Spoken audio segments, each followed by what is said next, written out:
consider Yahushua's testimony relative to his Sermon on the Mount, where he is being emphatic. He is telling those who would listen that there are no gray areas here. You need to be very careful when it comes to who you choose to trust. And he's using fruit trees as a metaphor to explain this. And thus far he's saying, if there's a good source, from that good source you only get that which is beneficial and nutritious. If a source is bad, everything from that source is poison. It's all bad. And that's difficult, and he's going to go and reinforce this statement here. It's difficult for a lot of people to appreciate because they are wont to take the good from the bad. And God's saying, don't do that. When it comes to testimony regarding him, don't take the good from the bad. Only take the good. Discard everything associated with the bad, which means you can't take Paul's letters, for example, which are filled with all sorts of dishonest statements, and say, yeah, but there's some things in those that I like, and I'm just going to keep the good and I'll disregard the bad. God's not giving you that option as it relates to forming a relationship with him.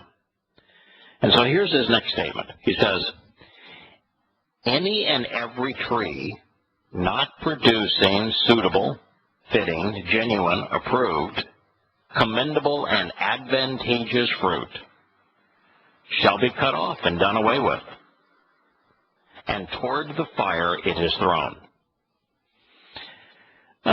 Larry, my guess is here that he's not talking about fruit trees. He's not giving us instructions as to how we should manage our orchard, but instead is saying that if the product that is being offered, if the words that are being spoken aren't genuine, commendable, suitable, fitting, advantageous, and correct, that what I think you should do here is, he's not saying take the good from the bad, is he? No, and in fact, I just had a kind of a debate with a guy that posted the note, and he was saying that there's nothing in the NT, as he put it, that disregarded the Torah. And I said, well, certainly all Paul's letters do. And, after I laid him out there, he really can't debate it. He hasn't said anything. No. He brought one thing up that Paul said that was pro-Torah, and I brought up the fact Paul said, well, I lie to gain advantage around the Torah people, even though I don't live under the Torah. And he said that. So, yeah, he said he would just play tricks on you and just lie to you depending on, sound like a politician. Yeah, it's why in the first hour of the program today I juxtaposed two statements for IQ. One, it says there should be no compulsion in religion, and the other says if a Muslim rejects their religion, kill them. So how do you put those two things together? Because they're obviously directly contradictory thoughts. And the reason I bring that up to your point is that, yes, there are places where Paul speaks highly of the Torah. And there are many more places where Paul says that the Torah and Yahowah's testimony are condemning, that they're impotent, that they're incapable of saving, and that they are enslaving. So the absolute best conclusion you can come to, the most favorable conclusion you can come to, when he says, yeah, the Torah is good, and he says many times the Torah is awful, is that he contradicted himself. When you're choosing who to trust, do you go to the person that contradicts themselves? No. No. So that's the best you can do. So I tell Muslims all the time when they try to debate with me in Prophet of Doom, I said, if your answer for all of these fight, kill, enslave, rape verses is to find a verse that is peaceful, then all that does is mean that the Quran is contradictory. How does that,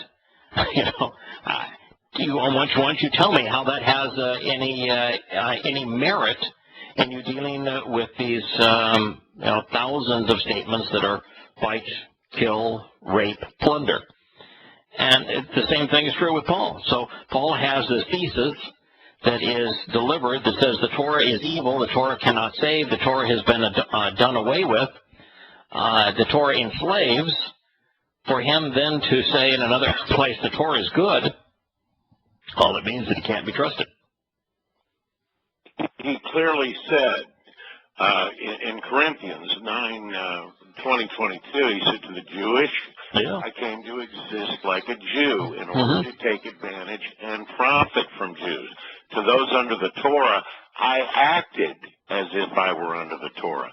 Not that I myself actually existed on the Torah, under the Torah, in order to take advantage of and make profit of those under the Torah. That's what he said. So he tells us, well, basically, I go out there and lie. Now, I would put it to anybody. Does Yahowah have a spokesperson anywhere in any of his words that has to lie? Yeah, this is the ends justify the means, is what he's saying. I will deceive people. I'll be a chameleon. I'll pretend to be what I'm not. I'll be that.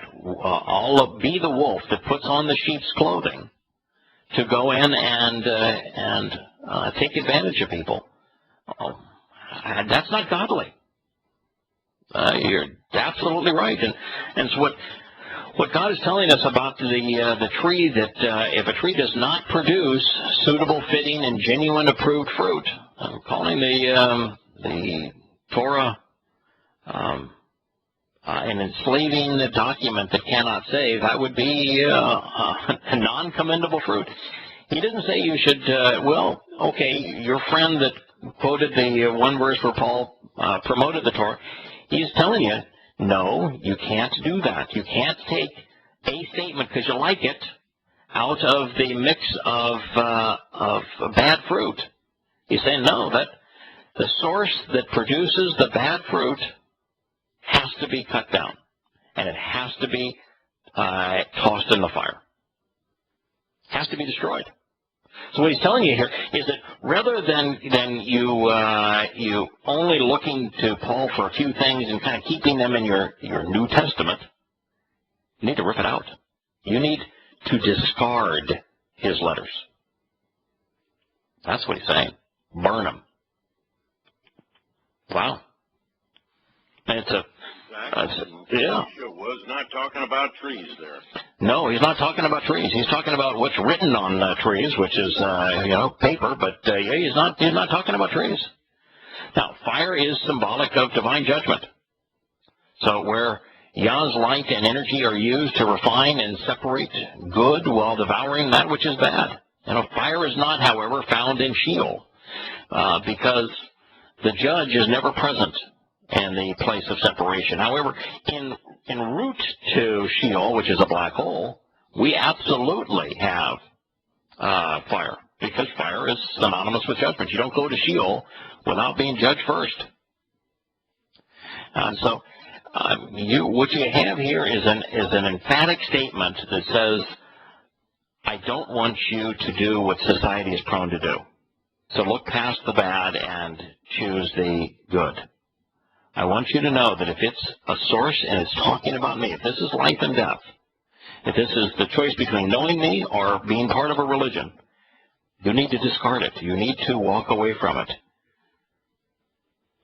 And by the way, that's no friend of mine. That's just some goofball that friended me on FB that reads posts. And, you get a lot of religious people doing this, sadly. And of course, I really don't tolerate a lot of their nonsense. I mean, this guy just came back with a bunch of Greek, of course. No doubt, not taken off P46, so it's worthless, P46 is Paulus' oldest writings, and they don't look at them. No. They do not. But the most amazing thing about Paul's writings is that while we do have a collection of all of Paul's books that was copied some 25 to 50 years after he wrote them. which is the closest we have really to from any original autograph to a copy. The difference between what Paul wrote as it is laid out in Papyrus 46 versus what we read now in the Nestle Island that forms the basis of an English translation, there's not a lot of difference. So you can't blame. This is very different.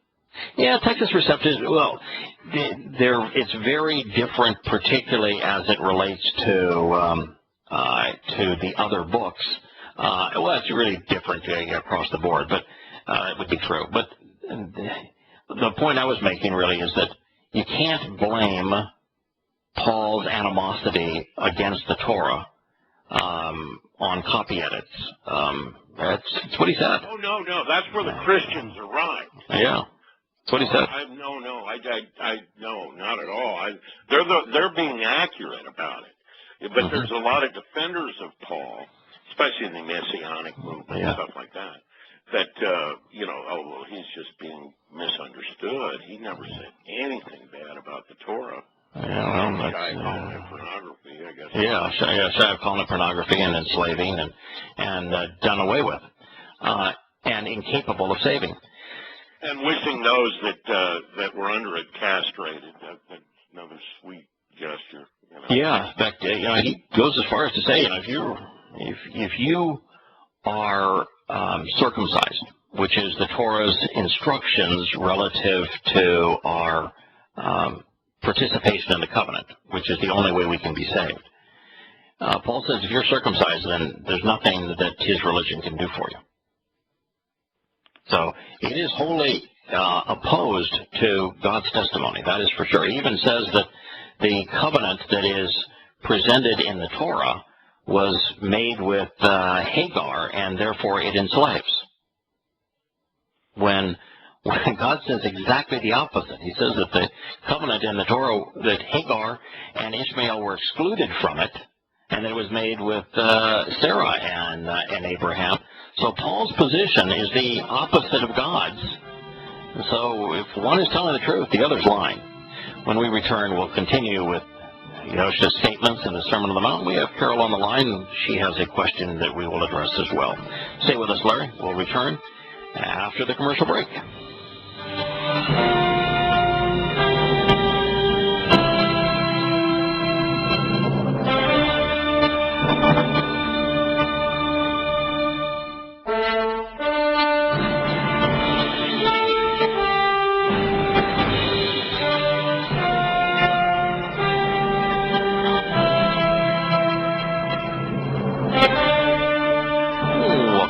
Shattering Myths. Before we continue with the Sermon on the Mount, we have Carol on the line. I understand, Carol, you have a question about all of the various websites that have been responsible for promoting over these years.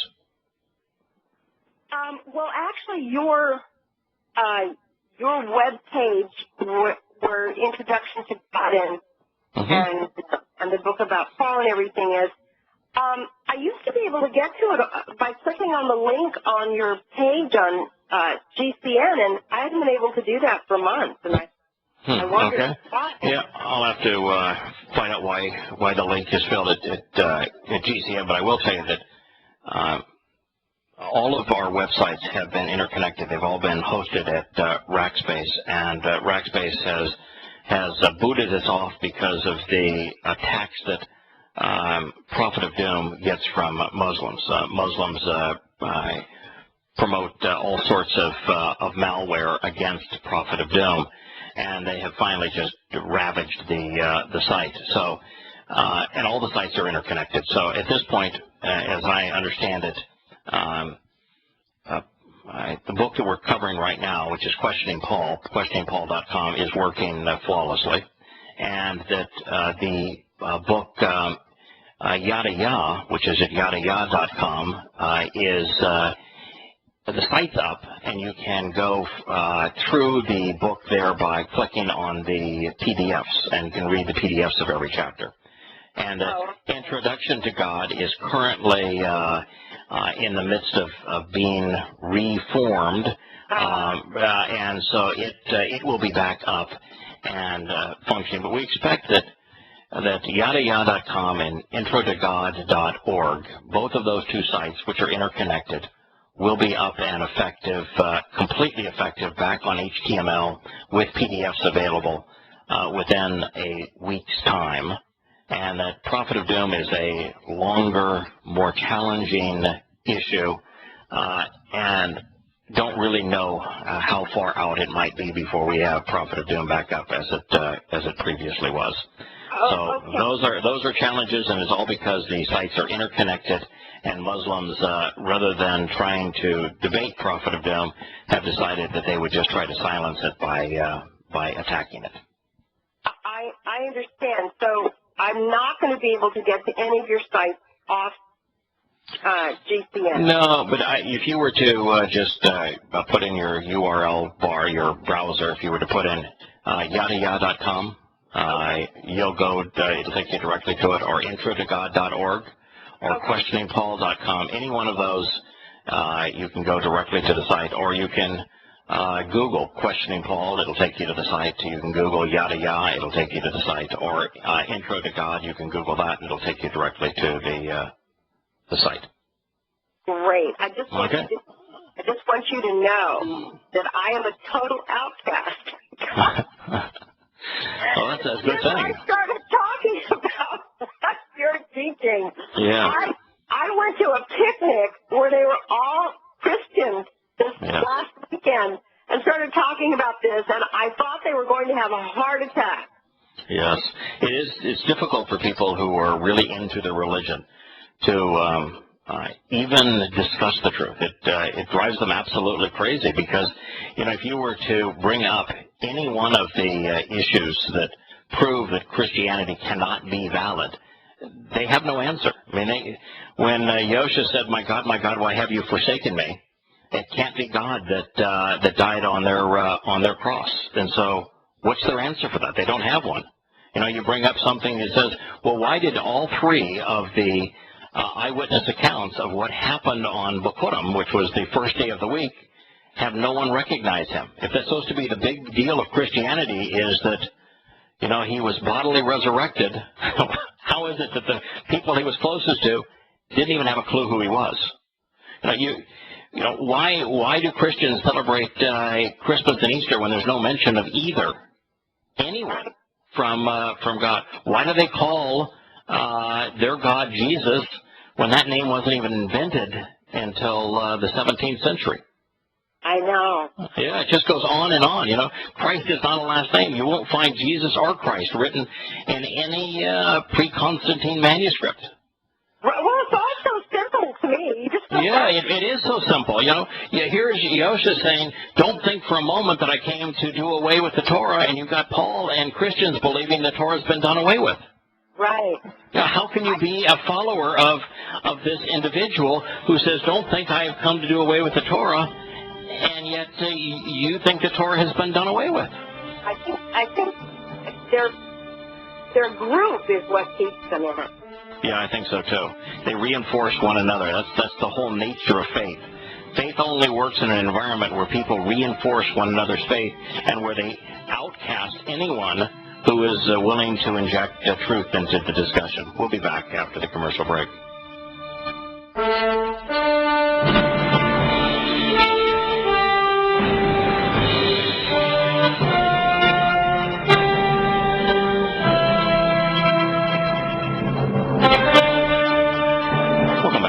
Shattering Myths. In addition to Larry, we now have Nick with us. And Nick, I must have piqued your interest as I was talking about Yosha saying, "Oh my God, why have you forsaken me?" Hello, and good to have you back, Nick. Good evening or good afternoon. Yeah, I wanted to ask that question a long time ago. Every time I listen to you, I forget it. And so this time you reminded me. Okay, well, good. So you want to know why he said that and what it means? No, not why. You already explained it many times, and I understand why. Okay. I want to know where did he get the quote from, and I wanted to know entire text of where he quoted from. So then I wouldn't get it from, from that, just that one. I want to know the whole thing. Where it says that, and why is it so? Yep. And everything. The answer is he's quoting what's called now. They didn't used to be numbered, but he's quoting what we know now as Psalm 22. And I've written an entire chapter on why he quoted Psalm 22. And it does begin with, my God, why have you forsaken me? And I know you know the answer, but what I want to do here is invite you, Nick, if you'll send me an email at yada@yahowah.com, just YADA at YADAYAH.com.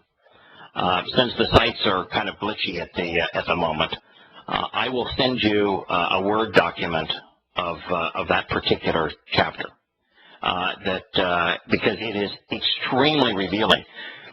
What it does, Nick, is that it first of all explains that, as you know, and I'm going to say some things here that you already know the answer to, but there's other listeners that are newer to the program that may be curious. The reason that Yosha said, my God, why have you forsaken me, is twofold. One is that God can't die. God isn't even associated with death. So God can't die. So he left a man and his soul on the upright pole there. And the man's body then became the sacrificial lamb to fulfill Passover. And his soul then went into matzah to fulfill the promise of unyeasted bread, to ransom our souls. So that's why that had to occur.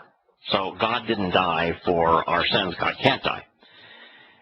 But the other reason that he quoted that psalm is that psalm provides an eyewitness account as to exactly what was happening and why it was happening.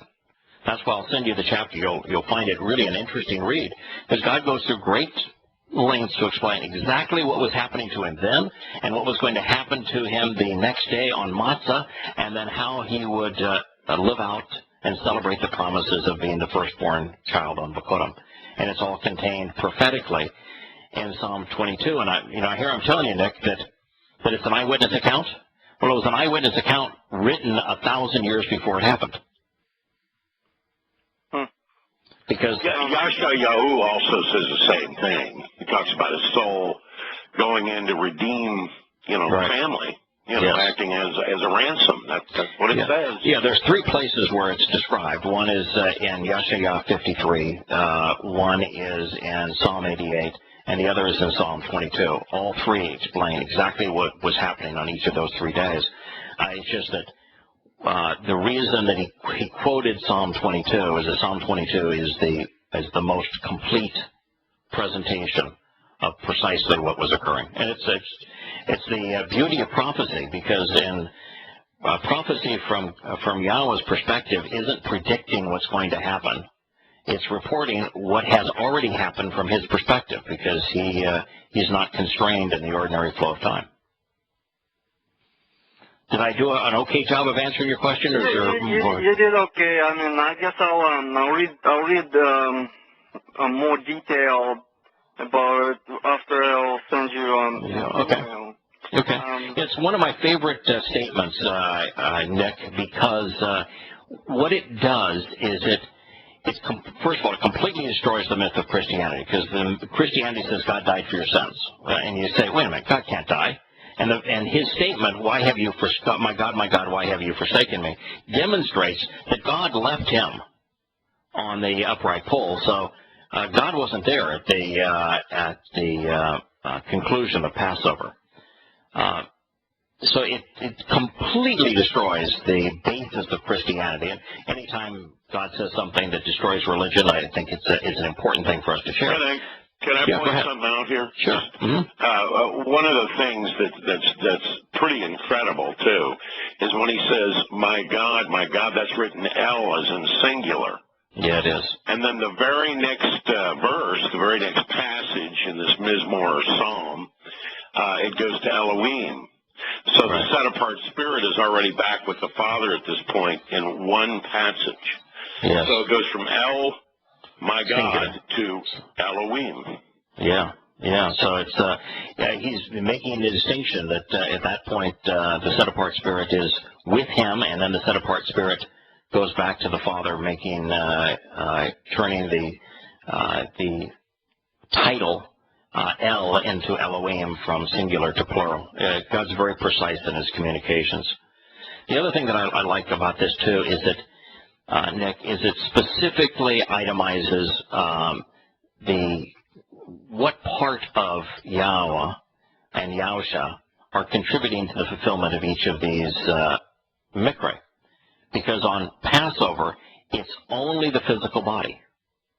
And so the spirit left, because it's only the physical body that endures the carnage of Passover as the sacrificial lamb. And that physical body, according to the Torah, is destroyed that night. It's eradicated with energy. One other thing I'd like to add there, it's not just that God cannot die. That's absolutely true. That's what Yahowah talks about. But also that Sheol is defined by an absence of the presence of Yahweh. Correct. Right. So Yahweh's spirit cannot be in Sheol. Right. Yeah, and it's the soul. That's the second part of this. The soul, which is usually the means that we determine whether someone is alive or dead. Yahusha's soul did not die on the upright pole. His soul went from the upright pole from the body into Sheol, and went to Sheol to ransom us from our sin, from our religious and political rebellion. And then on first fruits, on firstborn children, Yahusha's soul and Yahweh's spirit are reunited, and that's the celebration of firstborn child. So you can see that Yahweh, who is spirit and offers us the set-apart spirit and the physical body of the Passover lamb, and the soul, which is the consciousness, all played a role in how each of them contribute to the fulfillment of God's plan to resolve our issues, our sin. It's a marvelous story, and it's so rational, it's so moral, so logical. Nick, one of the things that the previous caller, Carol, said is, it just makes so much sense to me. And you seem like a fellow, ever since we began talking, almost 2 years ago now, that you like evidence and reason, and things that make sense resonate with you. I have one more question. Yes. But see, that's probably would be the last question. Or maybe it's a concern and not a question, but okay. It's just one last thing that separates me from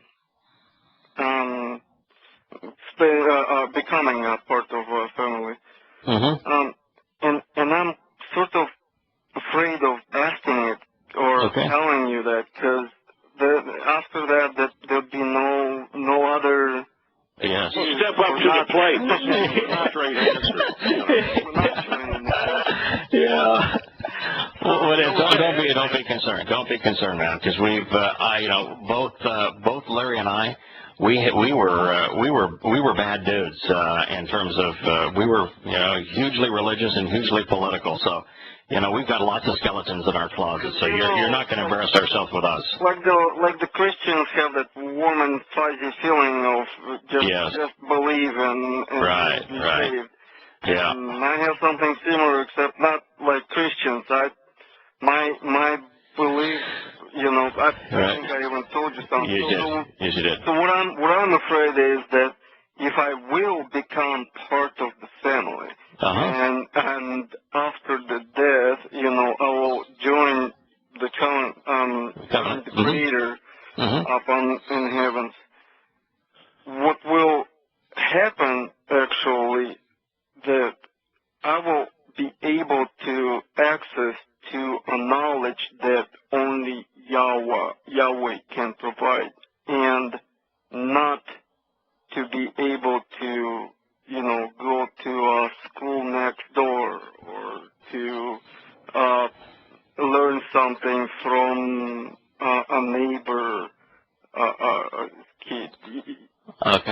So what you're saying is that you think that that would be eternity... the only source, and right. I'm afraid that it will not be enough. I want satisfying. Okay.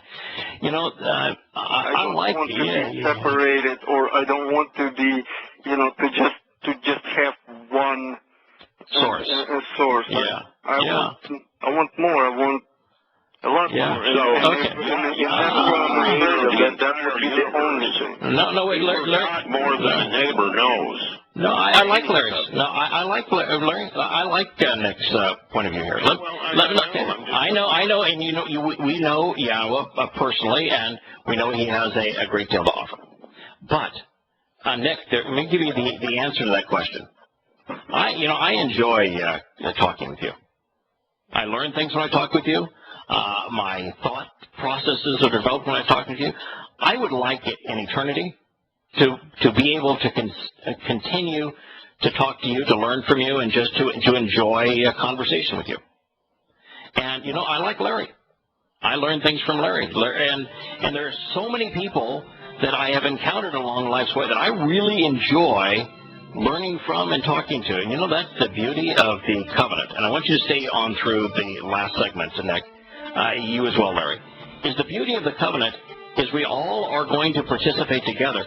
The larger the family, the more rich the experience is going to be. We still go in to eternity with the opportunity to share and know and explore with one another.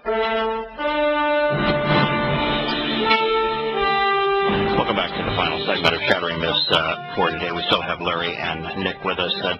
Nick, if before you answer this one.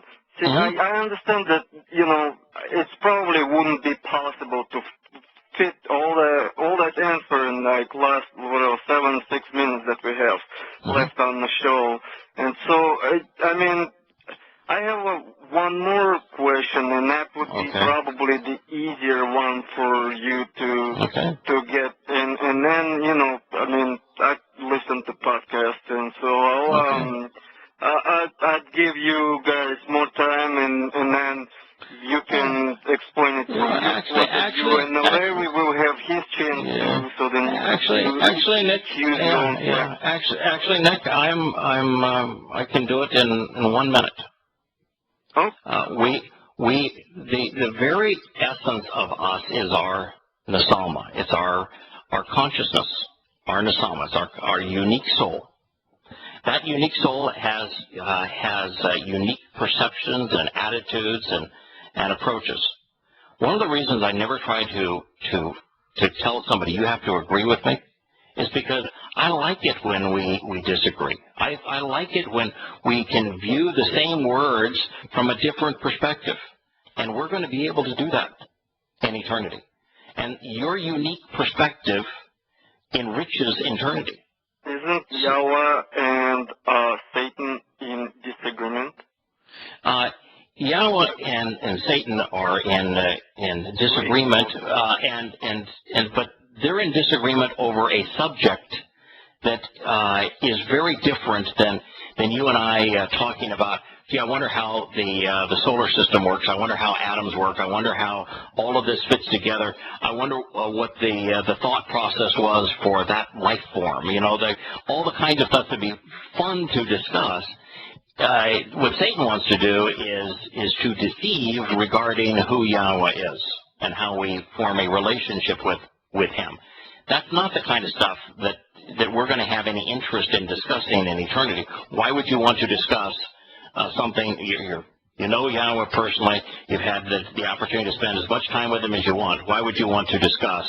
Well, I think I'm going to corrupt who he is. And that's just not something we'd ever want to discuss. That's why Satan's off there, and he's not going to be in. But the rest of us who are there, every imaginable thing that we would want to discuss from our own unique perspectives and add to the discussion is why we're there.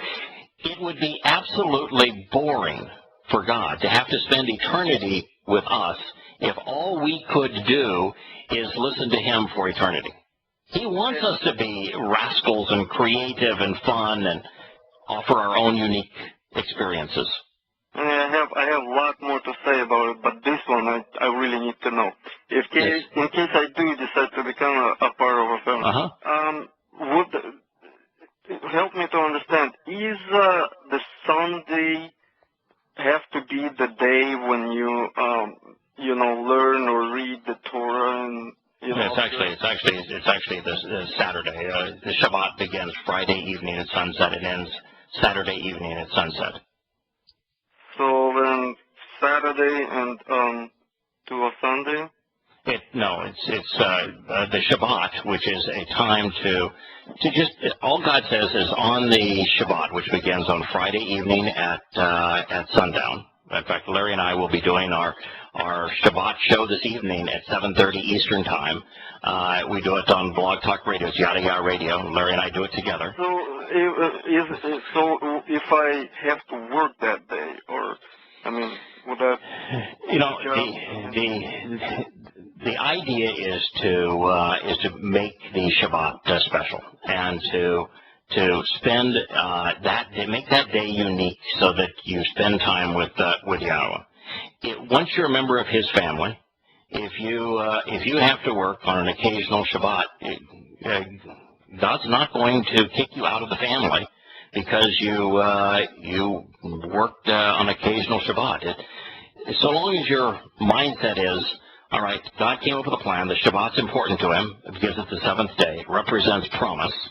And the seventh day begins in our calendar on Friday at sundown and continues through Saturday at sunset. And I'm going to set apart that day to the greatest ability possible to be a special time for me, for my family, for our relationship. It's not every bit of the instruction of the Torah is not a gotcha where God is saying, boy, if you Nick, I'm watching you now. If you work on that Sabbath, I'm going to get you. If I do it whenever I can, as long as it's one day a week, would that be fine? Yeah, He really does want you to do it on His schedule, which is the Shabbat. And we can, in fact, why don't we do this, Nick? One day next week, why don't you call in and we'll pursue what the Shabbat means and what God is asking of us. Thank you for calling.